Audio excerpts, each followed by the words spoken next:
extraction of hydrocarbons have resulted in significant ecological damages to the water, to the air, to the land. So the world desperately, urgently needs to decarbonize, but it's obviously a tremendous challenge as well. Solar energy is the largest growing source of energy in the world every year of the 2020s. Solar energy is developing at such a pace that people are now concerned that it's displacing people, food production, and wildlife. And so we're increasingly seeing solar developers trying to site solar panels on farmland, and that creates a conflict. And that makes it so important for us to try to understand how it fits into particular contexts, at what spatial scales it's rolled out.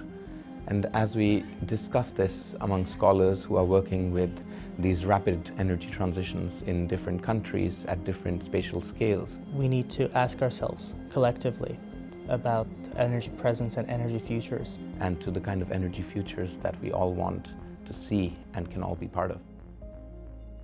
We're gathered here to look at this growing intersection and conflict between solar power production and food growth on agricultural lands. What are the tensions associated with rapid expansion of solar energy?